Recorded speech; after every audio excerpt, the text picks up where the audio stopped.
Eastern Approaches is an autobiographical account of the early career of Fitzroy Maclean. It is divided into 3 parts: his life as a junior diplomat in Moscow and his travels in the Soviet Union, especially the forbidden zones of Central Asia, his exploits in the British Army and SAS in the North Africa theatre of war, and his time with Josip Broz Tito and the Partisans in Yugoslavia. Maclean was considered to be one of the inspirations for James Bond, and this book contains many of the elements: remote travel, the sybaritic delights of diplomatic life, violence and adventure. The American edition was titled Escape to Adventure, and was published a year later.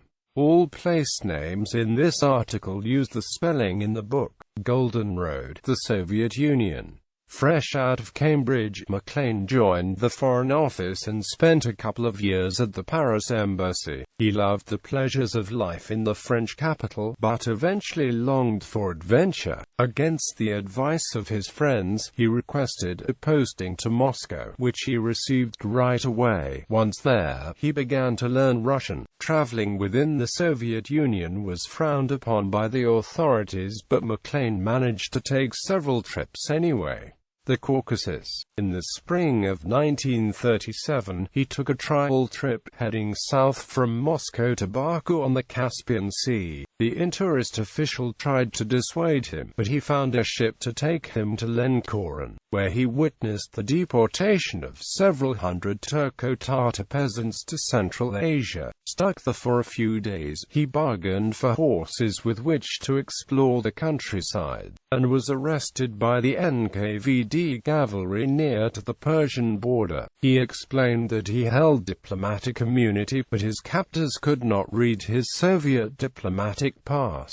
Eventually, as the only person literate in Russian, Maclean read out, with considerable expression, "And such improvements as occurred to me," the contents of his pass, and was set free. He took an 1856 paddle steamer back to Baku, and then a train on to Tiflis. British troops had supported the Democratic Republic after World War I, and Maclean sought out the British War Cemetery, in the process discovering an English governess who had lived in the town since 1912. He caught a truck through the Caucasus Mountains, via Mtzk, the former capital of Georgia but by then merely a village, to Vladikavkaz, and then a train to Moscow.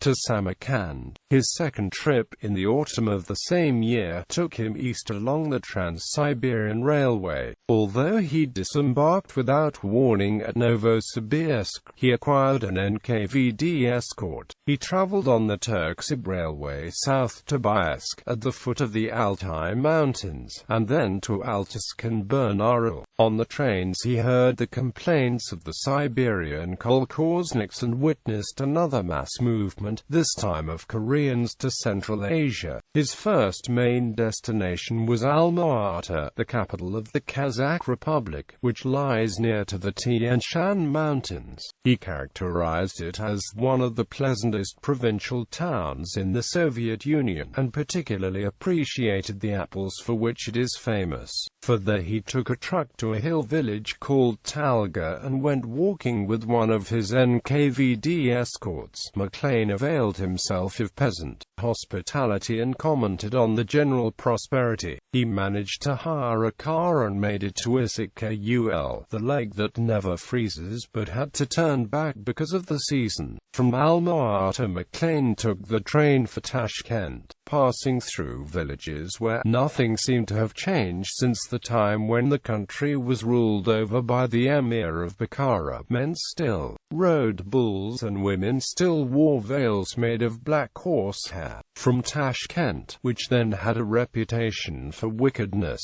he made the final leg to the fabled city of Samarkand. He returned to Moscow with plans for a further trip. Maclean spent the winter working in Moscow and amusing himself at the dacha of American friends, including Chip Bolin. In March 1938 a show trial was announced, the first such public event in over a year. He attended every day of what became known as the Trial of the 21. The book goes into great detail, spending 40 pages on description and analysis of the trial, its prominent figures and its twists and turns, to Chinese Turkestan. When the weather became more conducive to travel, Maclean began his third and longest trip, aiming for Chinese Turkestan, immediately east of the Soviet Central Asian republics he had reached in 1937.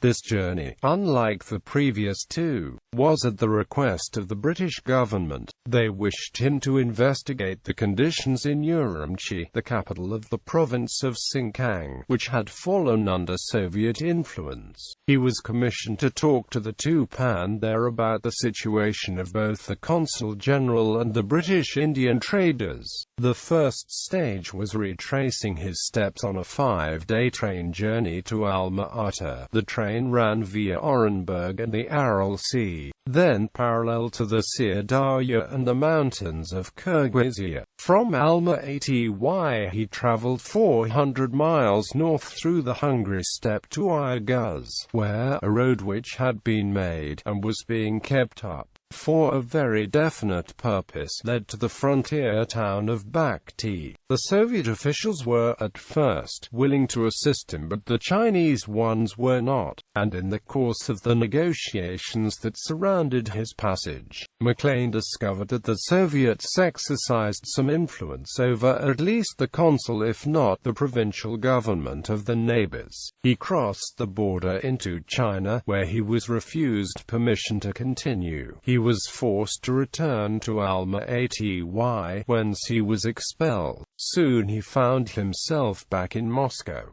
to Bukhara and Kabul. His fourth and final Soviet trip was once more to Central Asia, spurred by the desire to reach Bukhara, the capital of the emirate which had been closed to Europeans until recent times. Maclean recounts how Charles Stoddart and Arthur Connolly were executed there in the context of the Great Game, and how Joseph Wolfe, known as the eccentric missionary, barely escaped the fate when he came looking for them in 1845. In early October 1938 Maclean set out again, first for Ashgabat, then through the Karakum, not breaking his journey at either Tashkent or Samarkand, but pushing on to Kagan, the nearest point on the railway to Bukhara. After trying to smuggle himself aboard a lorry transporting cotton, he ended up walking to the city, and spent several days sightseeing in the steppes of the eccentric missionary, and sleeping in parks, much to the frustration of the NKVD spies who were shadowing him. He judged it an enchanted city, with buildings that rivaled the finest architecture of the Italian Renaissance. Aware of his limited time, he cut short his wanderings and took the train towards Stalinabad, disembarking at Termes. This town sits on the Amu Darya, and the other side of the river lies in Afghanistan. Maclean claimed that very few Europeans except Soviet frontier guards have ever seen it at this or any other point of its course. After more negotiations, he managed to cross the river and thus leave the USSR, and from that point his only guide seems to have been the narrative of the Russian Burnaby, a Colonel Nikolai Ivanovich Grodiko, who rode from Samarkand to Mazar-i Sharif and Herat in 1878. The following day he and a guide set out on horseback, riding through jungle and desert, and detained on the way by dubious characters who may or may not have been brigands. They rode past the ruins of Bork, a civilization founded by Alexander the Great and destroyed by Genghis Khan. After a night in Mazar, Maclean managed to get a car and driver, and progressed as rapidly as he could to Doaba, a village halfway to Kabul, where he had arranged to meet the British minister, Colonel Fraser Tytler. Together, they returned to the capital via Bamiyan and its famous statues. Maclean circled back to Moscow via Peshawar, Delhi, Baghdad, Persia, and Armenia. Orience and the Western Desert Campaign. The middle section of the book details Maclean's first set of experiences in World War II. He was invited to join the newly formed Special Air Service, where, as part of the Western Desert Campaign, He planned and executed raids on Axis-held Benghazi on the coast of Libya. When it became clear that the North African campaign was drawing to a close towards the end of 1942 and it became too quiet for his taste, he traveled east to arrest General Fazlollah Zahedi, at the time the head of the Persian armed forces in the south. Joining up. The first challenge Maclean faced was getting into military service at all. His Foreign Office job was a reserved occupation, so he was not allowed to enlist. The only way around this was to go into politics, and on this stated ground Maclean tendered his resignation in 1941 to Alexander Cadogan, an faux Mandarin. Maclean immediately enlisted, taking a taxi from Sir Alexander's office to a nearby recruiting station, where he joined the Cameron Highlanders, his father's regiment, as a private. Later, his erstwhile employers discovered that his resignation had been merely a legal fiction along the lines of taking the Chiltern Hundreds. Maclean was thus forced to run for office and, despite his self-confessed inexperience, was chosen as a Conservative candidate, and eventually elected MP. Prime Minister Winston Churchill jocularly accused him of using the Mother of Parliaments as a public convenience. Benghazi and the Desert Retreat. After basic training, Maclean was sent to Cairo, where David Stirling invited him to join the newly formed Special Air Service, which he did. They worked closely with the Long-Range Desert Group, a mechanized reconnaissance unit, to travel far behind enemy lines and attack targets such as aerodromes. Maclean's first operation with the Shash, once his training was completed, was to Benghazi, Libya's second-largest city, in late May 1942. He was joined on this operation by Randolph Churchill, son of the Prime Minister. They drove from Alexandria via the seaport of Mersa Matruh and the inland Sybaritic oasis. They crossed the ancient caravan route known as the Trial Abd, which the enemy had laced with little bombs, and camped in the Gebel Agda, the green mountain just inland from the coastal plain. Once inside the occupied city, the patrol came face to face with Italian soldiers several times. Maclean, with his excellent Italian, managed to bluff his way out of all of these encounters by pretending to be a staff officer.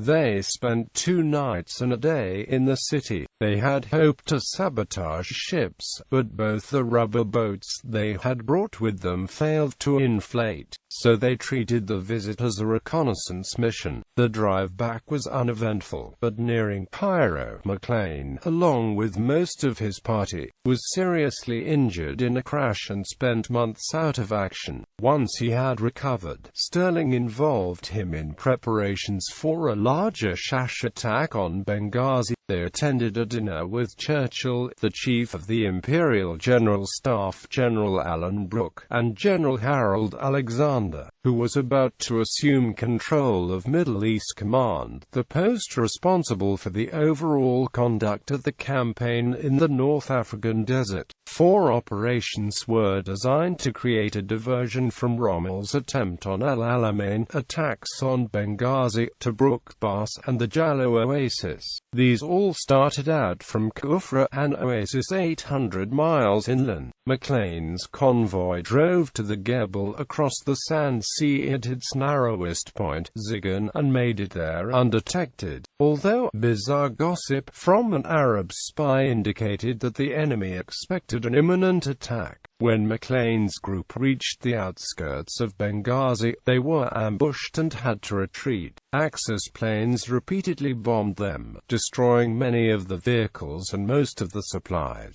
Thus began a painful limp of days and nights over the desert towards Jallo, without even knowing whether that oasis was in Allied hands. They existed on rations of a cup of water and a tablespoon of bully beef a day.